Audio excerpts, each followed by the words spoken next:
Hello everyone. We are continuing our series of UPSC CSE Ethics Previous Year's questions of year 2013. Already 6 questions we have discussed. This is our 7th question and only 8 questions have been asked from the year 2013 and hopefully we will cover the question number 8 today itself. So the question number 7 is like this. Let's have a pen and a pencil. Yes. The good of an individual is contained in the good of all. This is a statement that good of an individual is contained in the good of all. It means the good of an individual contained in the society as a whole. We have to explain this statement. How can this principle be implemented in public life? And how this principle you can implement in public life, you have to give the answer. So let's try to frame the answer of this question. Yes. An individual is an integral part of human society. His interest is deeply linked with that of society. Thus, when the society blooms, individual benefit, and while when the society decays, the individual suffer. Since the human society is a cohesive institution that is sustained by the efforts of its constituent parts, the fate of each and every individual is indispensably linked with that of society. So, we can understand that yes, human being is an integral part of human society. When all the human beings, a group of human beings, they are working together, they are living in a society that made up a human society. And their interests are linked with each other. Their interests are linked with the society as a whole. If a society making progress, each and every individual will benefit from it. And if a society is degenerated, everyone will be suffer. Everyone will be a sufferer. Let's take an example. If you are living in a society where crimes are happening, literacy rate is low, where it is not gender sensitive, the crime against women are high, the drug consumption is high. So how can you expect your own child will be good in studies, will not use abusive language? We can see this behavior in slum dwellers. The people who are living in slums, it is generally said that they are involved in petty crimes. Why? They are involved in the petty theft, in the murder cases, because the society, the community to which they belong, it's been like a culture to them.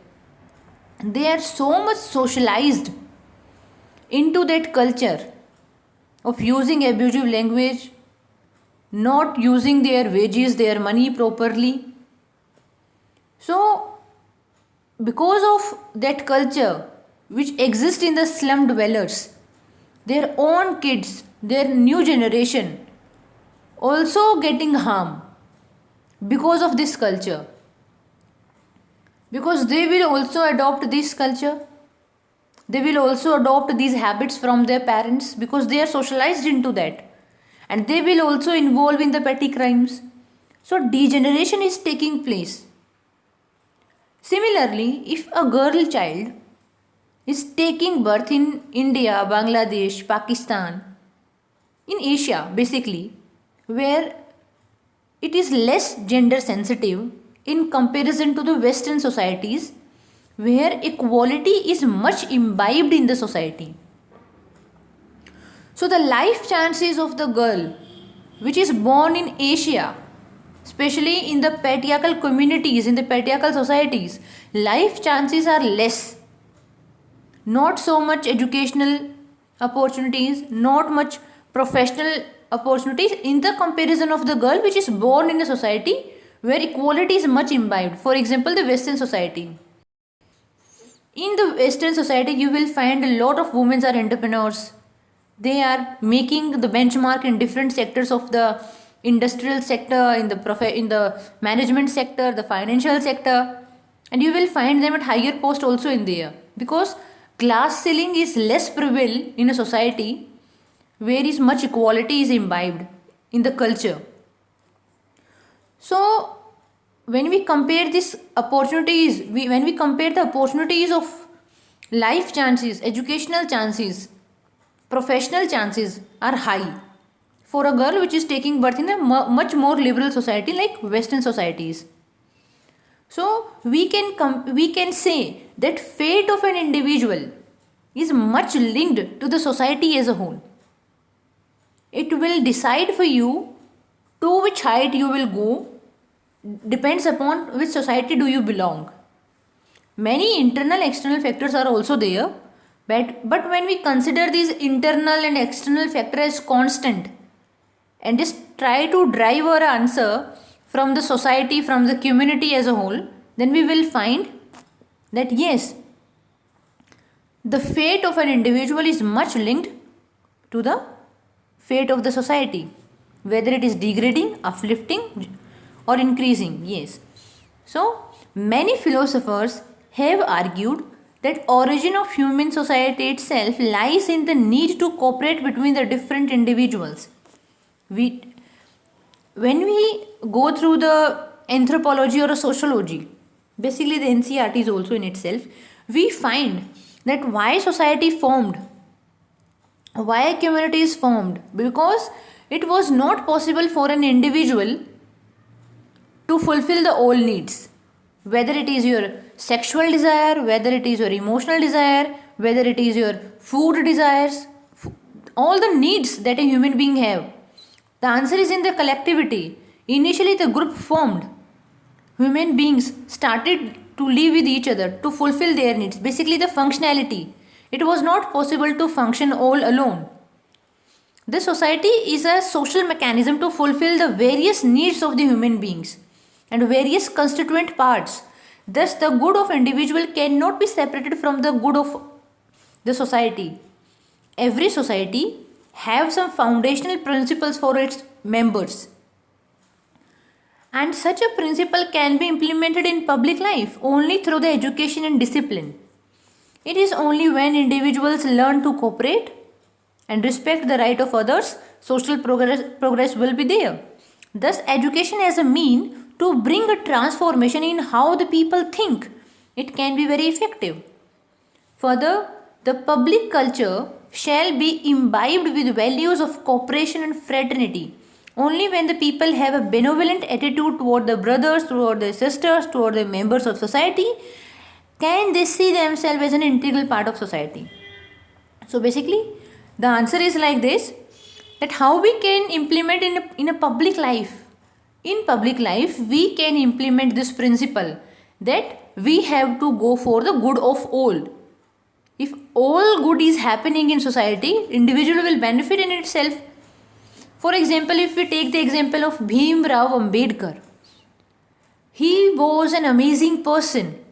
Because of his efforts, the educational status of Dalit community uplifted. And because of the upliftment of the educational status, their social cultural status also uplifted. Their life chances, their life opportunities increases. Because of the effort of one individual, the community as a whole getting benefit. We can also take the example of corruption. If corruption is taking place in the society, then for example, if some people have some good financial position and they are giving money as a bribe to some public officials, now public official will also demand money for each and every work. Doesn't matter your financial position is good or not good. And we know that every member in society is not so fortunate enough to have enough financial position, financial standing. So because of the act of an individual, act of few individuals who are giving bribe for getting their work done early, so the culture is setting up so that it will harm each and every individual in the society. So we can say the effort of one individual like Bhim Rao Ambedkar can benefit the whole society, and similarly the effort of action of one individual can harm as a society when he gives a bribe to a public official, because now it sets up like a culture. This culture is much accepted in Indian society. But when we take the example of Japan, the corruption is not a part of public life there. This is not a culture there. People are much aware about their rights. So we have to generate the awareness among the people that if their action will benefited or will get harm to the people. So this awareness can be generated into the people by education, by the discipline. Then only people will respect, they will cooperate with each other, they will respect their rights also. Education can bring the transformation that how people think. In today's time, people think चलता है attitude कि ठीक है पैसे देते हैं चलता है. This चलता है attitude is because of the unawareness of the people. They are not aware that this चलता है attitude is causing harm to the society. And if society is getting degraded, you will also get lost somewhere in different form, in different aspect of life. So education will bring transformation in the thinking, in the attitude of people. And public culture will be imbibed with the values of cooperation and fraternity. If, for example, I took the example of Japan. In Japan, people are much aware about rights of each other. They cooperate with each other. Even they were the people who protested that they want to work on Sunday also. They don't want it a holiday. So only when people have a benevolent attitude, they will see themselves an integral part of the society as a whole.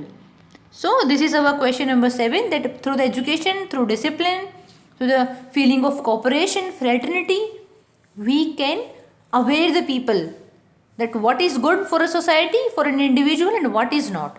So this is our question number 7. I hope we done it well. And as I have told you that these are just the model answers. These answers will give us this direction, that in which direction we need to work.